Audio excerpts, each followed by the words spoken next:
बीवी हो तो ऐसी। एक बादशाह महल की छत पर टहलने चला गया। टहलते टहलते उसकी नज़र महल के नज़दीक घर की छत पर पड़ी, जिस पर एक बहुत खूबसूरत औरत कपड़े सुखा रही थी। बादशाह ने अपनी एक बांदी को बुलाकर पूछा, किसकी बीवी है ये? बांदी ने कहा, बादशाह सलामत, ये आपके गुलाम फिरोज की बीवी है। बादशाह नीचे उतरा। बादशाह पर उस औरत के हुस्न व जमाल का सहर सा छा गया था। उसने फिरोज को बुलाया। फिरोज हाजिर हुआ तो बादशाह ने कहा, फिरोज, हमारा एक काम है। हमारा ये खत फला मुल्क के बादशाह को दे आओ और उसका जवाब भी उनसे ले आना। फिरोज इस खत को लेकर घर वापस आ गया। खत को अपने तकिए के नीचे रख दिया। सफ़र का सामान तैयार किया। रात घर में गुजारी और सुबह मंजिल मकसूद पर रवाना हो गया। इस बात से लाइल्म की बादशाह ने उसके साथ क्या चाल चली है। उधर फिरोज जैसे ही नज़रों से ओझल हुआ, बादशाह चुपके से फिरोज के घर पहुंचा और आहिस्ता से फिरोज के घर का दरवाज़ा खटखटाया। फिरोज की बीवी ने पूछा, कौन है? बादशाह ने कहा, मैं बादशाह हूँ, तुम्हारे शौहर का मालिक। तो उसने दरवाज़ा खोला। बादशाह अंदर आकर बैठ गया। फिरोज की बीवी ने हैरान होकर कहा, आज बादशाह सलामत यहाँ हमारे गरीब खाने में?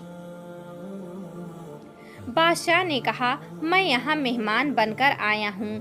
फिरोज की बीवी ने बादशाह का मतलब समझकर कहा, मैं अल्लाह की पनाह चाहती हूँ आपके इस तरह आने से, जिसमें मुझे कोई खैर नज़र नहीं आ रही।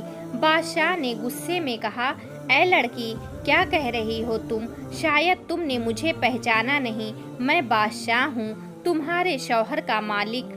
फिरोज की बीवी ने कहा, बादशाह सलामत, मैं जानती हूँ कि आप ही बादशाह हैं, लेकिन बुजुर्ग कह गए हैं कि शेर को अगरचे जितनी भी तेज़ भूख लगी हो, लेकिन वो मुर्दार तो नहीं खाना शुरू कर देता। और कहा, बादशाह सलामत, तुम इस कटोरे में पानी पीने आ गए हो जिसमें तुम्हारे कुत्ते ने पानी पिया है। बादशाह उस औरत की बातों से बड़ा शर्मसार हुआ और उसको छोड़कर वापस चला गया, लेकिन अपनी चप्पल वहीं पर भूल गया। ये सब तो बादशाह की तरफ से हुआ। अब फिरोज को आधे रास्ते में याद आया कि जो खत बादशाह ने उसे दिया था वो तो घर पर ही छोड़ आया है। उसने घोड़े को तेजी से वापस मोड़ा और अपने घर की तरफ लपका। फिरोज अपने घर पहुंचा तो तकिए के नीचे से खत निकालते वक्त उसकी नज़र पलंग के नीचे पड़ी बादशाह के नवाल यानी चप्पल पर पड़ी, जो वो जल्दी में भूल गया था। फिरोज का सर चकरा कर रह गया और वो समझ गया कि बादशाह ने उसको सफ़र पर सिर्फ इसलिए भेजा ताकि वो अपना मतलब पूरा कर सके। फिरोज किसी को कुछ बताए बगैर चुपचाप घर से निकला। खत लेकर वो चल पड़ा और काम खत्म करने के बाद बादशाह के पास वापस आया तो बादशाह ने इनाम के तौर पर उसे 100 दीनार दिए।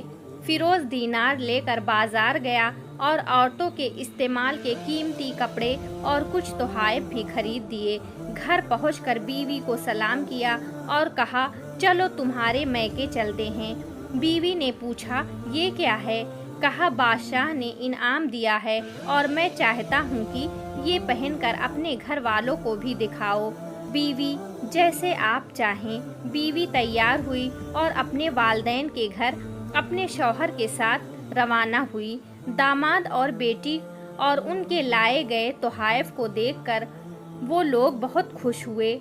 फिरोज बीवी को छोड़कर वापस आ गया और 1 महीना गुजरने के बावजूद न बीवी का पूछा और न उसको वापस बुलाया। फिर कुछ दिन बाद उसके साले उससे मिलने आए और उससे पूछा, फिरोज, आप हमें हमारी बहन से गुस्से और नाराज़गी की वजह बताएं या फिर हम आपको काजी के सामने पेश करेंगे। तो उसने कहा, अगर तुम चाहो तो कर लो, लेकिन मेरे ज़िम्मे इसका ऐसा कोई हक बाकी नहीं जो मैंने अदा ना किया हो। वो लोग अपना केस काजी के पास ले गए तो काजी ने फिरोज को बुलाया। काजी उस वक्त बादशाह के पास बैठा हुआ था। लड़की के भाइयों ने कहा, अल्लाह बादशाह सलामत और काजिल कज़ाह को कायमो दायम रखे। काजी साहब, हमने एक सरसब्ज बाग, दरख्त, फलों से भरे हुए और साथ में मीठे पानी का कुआं इस शख्स के हवाले में दिया था, तो उस शख्स ने हमारा बाग उजाड़ दिया, सारे फल खा लिए, दरख्त काट लिए और कुएं को खराब करके बंद कर दिया। काजी फिरोज की तरफ मुतवज्जा होकर पूछा, हाँ तो लड़के, तुम क्या कहते हो इस बारे में? फिरोज ने कहा, काजी साहब, जो बाग मुझे दिया गया था वो उससे बेहतर हालत में मैंने इन्हें वापस किया है। काजी ने पूछा, क्या इसने बाग तुम्हारे हवाले वैसे ही हालत में वापस किया जैसे पहले था? उन्होंने कहा, हाँ वैसी ही हालत में वापस किया है। हम इससे बाग वापस करने की वजह पूछना चाहते हैं। काजी, हाँ फिरोज, तुम क्या कहना चाहते हो इस बारे में?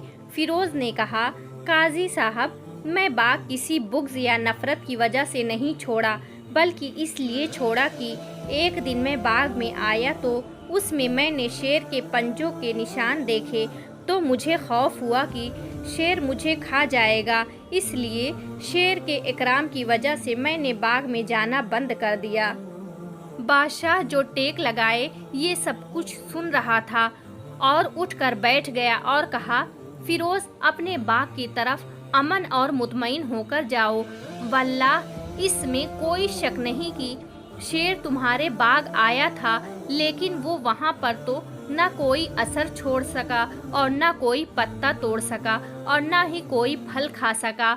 वो वहाँ थोड़ी देर रहा और मायूस होकर लौट गया, और खुदा की कसम, मैंने कभी तुम्हारे जैसे बाग के गिर्द लगे मजबूत दीवारें नहीं देखी। तो फिरोज अपने घर लौट आया और अपनी बीवी को भी वापस ले लिया। ना तो काजी को पता चला और ना ही किसी और को कि माजरा क्या था। क्या खूब बेहतर है अपने अहलो अयाल के राज छुपाना, ताकि लोगों को पता ना चले, अपने घरों के भेद किसी पर जाहिर ना होने दो। अल्लाह आप लोगों को खुशियों से भर दे, आपको और आपके अहलो अयाल को और आपके माल को अपने हिफ्ज़ो अमान में रखे, आमीन। अगर आपको हमारी ये वीडियो अच्छी लगी हो तो प्लीज़ आप हमारे चैनल को सब्सक्राइब करें और हमारी वीडियो को लाइक और शेयर करिए।